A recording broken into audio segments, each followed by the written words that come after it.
Hello, hello everybody, welcome back to Color and Scribbles. My name is Rachel and today I am going to be continuing the little mini-series that I started last week called Style Refresh. And this week I'm going to be talking about rendering styles. So with the rendering, I'm basically talking about painting and the brush work that you do to paint. This is not including color work. So as you'll see, everything today is going to be done in black and white because I'm just talking about like the brushwork and the rendering technique, not the color mixing, and not the like style of the drawing or anything like that. Just strictly like the brushwork style of your painting. So kind of similar to the line work thing, but this time with painting instead of lines. So yeah, without further ado, let's jump right into this. Alrighty, so while I'm sketching this very beautiful boy who will be modeling all of our different rendering styles for us today, thank you, pretty boy. Let's talk a little bit about the video and why we need to talk about rendering. As with last week's video topic, line art, which I highly recommend that you check out if you haven't seen that one already. As with line art, rendering can have a pretty big impact on the impression of your piece. So it's not just a matter of what you're drawing, it's also how you draw it that affects the mood or the overall impression that a piece has on people. If you draw something if you use, like for your rendering at least, if you're using like big smooth brush strokes, it's a very calming look, whereas if you're using lots of very quick hectic little marks and like a rough brush, it's going to have a very different effect. It can come off as like anxious, or maybe it just comes off as loose and sketchy and effortless. So all of those things can create a very different impact on the final image. So with that, let's get started on these. I have 6 for you today. Once again, 6 seems like a good number. 6 fits on the page nicely, so that's what I'm going with. So let's get started with 1 out of 6 here.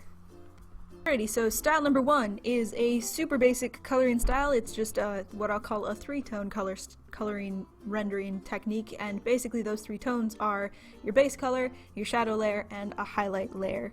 And with this style, the brush that you're using doesn't matter too much. You could use the lasso tool for everything and get a nice clean edge. You'll see that I tried to do that, but I'm not so good with the lasso tool, so I ended up just going with just using a brush. So the effect or result of this kind of a style is just a very simple, clean look. You're not going to get a lot of feedback from the brush. Like, you're not going to have any kind of special effects from the brush that you're using. You're not going to have like some nice rough edges. You're not going to have any kind of like smooth, creamy look. It's just a basic kind of coloring style. It works well with both line work, and it also works well on its own, and it's very simple for people who are new to rendering or coloring, because you don't have to worry too much about the texture or the specific like shading tones, I suppose. It's just one tone shading. It's just, I started with black and then changed it to an overlay layer because that's like the simplest way to do this, because then you can just use black over everything and it will automatically change to the right color of shading. And you can also do that with highlights. So this is great for beginners. It also is, just pretty great in general. It's very simple to use, and it has, it's effective. So it's a good general shading method or rendering method. Alrighty, so style number 2 is a little bit more detailed. I'm using the same brush. I'm using a brush that has a soft ends and hard side edges, and the brush itself is set so that opacity changes with pen pressure. And basically the technique that I'm using here is I'm just taking advantage of the hard side edges to carve out some shapes, like on the nose and on the cheekbones, but I'm also blending it a little bit more than with the first version. So I'm taking advantage of that opacity variation to create some more value in the skin tones.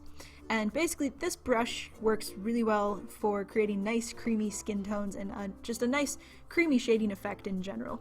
And I didn't get super detailed with it, so it's a little bit rougher than I would normally leave it, but you can see the effect. You can see that it creates like it can create nice smooth transitions. It creates a very like soft, magical look, I would say. The person will have like nice dewy skin and shiny hair. He looks a little bit like a prince or something to me, so this is a good one if you want that kind of a like soft, creamy, smooth kind of a feel. And from there we jump right into style number 3, which is very similar in technique but completely opposite in effect because we used a texture brush for this one. So it doesn't matter too much what the actual texture of the brush is. You could use Photoshop's default chalk brushes, or you could go get something interesting and fun off of DeviantArt. It's a great resource for brushes, that's where I get most of my brushes. But yeah, the actual technique is very similar. So I filled in the base colors with the rough brush, so that we've got some rough edges on there. Already it's going to be a little bit different just because of that. And then I started just filling in the shadows, blending it a little bit like with style number 2, and then also adding highlights afterwards. So the technique is very similar, but because we have all of these rough edges in there, it creates a very different feel for the character. Style number 2 looked very like princely, or you know, young and handsome and dewy faced and all that, whereas style number 3 is going to end up looking quite gritty, or, you know, style number 3 has seen some stuff basically. Like, style number 3 is a rogue character, and it's just because of the textured brush that we used to create him. So it's the exact same person as style number 2, but the grit of the brush feeds into our impression of his character. Or alternatively, if you just want to have like a more sketchy kind of look, using a textured brush can also just give your work a more like casual or quick, easy, light kind of feel to it. It's not going to look as rendered naturally because of all the texture in the brushes. It's never going to look completely fully rendered. So it can look sketchy, it can look rough. In any case, it's going to look a little bit more interesting than just a smooth, creamy render. For style number 4, I tried to push that textured look even farther, and I tried to make him look even rougher, and I also focused more on having gritty, small brush strokes. So I really tried to get into every nook and cranny and every surface of his skin and make sure that there was a brush stroke there. I did start off with a base color, and I always start off with base colors because then you don't end up with white showing through anywhere that you don't want white showing through. But beyond that, I basically used a very rough brush to cover every surface of his skin basically, so that as you'll see, this is going to amplify the previous effect. So he's going to look even more rough, even more gritty, grungy, grimy. Once you get to this point, it really impacts the perception of the character. Like, he really is going to look almost like grimy or grungy because there's so much grit in the texture of his rendering. Again, this also adds to the unfinished, gritty look, so that could play into the story that you're trying to tell, or it could play into the character that you're trying to create. Either way, it's definitely going to affect the mood of the overall piece. So for style number 5, for this one I actually did use an airbrush, and the reason that I did that is because airbrush coloring or rendering is something that I see very commonly among new painters, and so I wanted to kind of address how to do airbrush coloring better. So as you'll see, when I'm using the airbrush, I'm balancing it out with a fair amount of eraser work. I'm not letting just the airbrush be the edge of the piece. I am using it in some places, like there is soft edges in some places, but I'm also very careful to keep it balanced out with hard eraser edges. And that is one way to make good use of an airbrush if you're going to be coloring with it, because it does have a really nice look. It creates, it works really well for skin tones because you can create a very soft look, but if you keep it too soft, it ends up just looking like very computery. And that's typically not something that people want to have in their art. They don't want it to look like it was computerized, but if you get too soft with the airbrush, it's going to look computerized. So be careful when doing that. It's a very common beginner mistake, so just watch out, keep some hard edges in there too.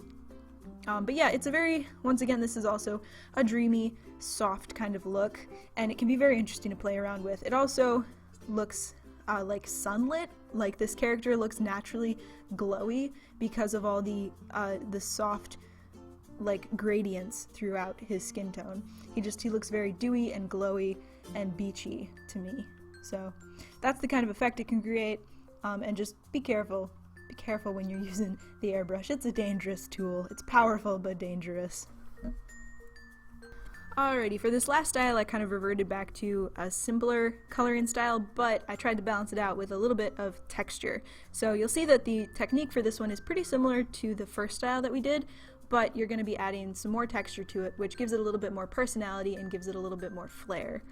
So we start off by filling in all of the solid colors like we have been doing, but for the shading I'm using the lasso tool, and you'll see that I'm using the angular lasso tool with a little bit of a feather because I am, like I said, I'm not super good with the lasso tool. If you have the ability to freehand it, feel free to do so. So we are basically lasso tooling in all the shadowy areas that we want to do first. And then, rather than just bucket filling it or anything, I'm using a textured brush and I am gently selecting the different areas. I'm swiping over it basically gently, so that rather than just having one solid color, we have some nice gradients and some nice texture in these shaded areas. So it's kind of a cool way to balance out the simplicity of style number 1 with the texture of some of the other styles. And then once the shadows are in, you can go through and do the same thing with the highlights. And then after all of this, I did a little bit more blending just to kind of smooth things together. To me it looks almost like a collage or something, so this can be a really interesting thing to try if you're going for something a little outside of the box, a little out of the ordinary. Because it's got that texture, it can have that kind of ruggedy, roguish kind of feel to it. So if you're going for something like that, this could be a good style to use as well.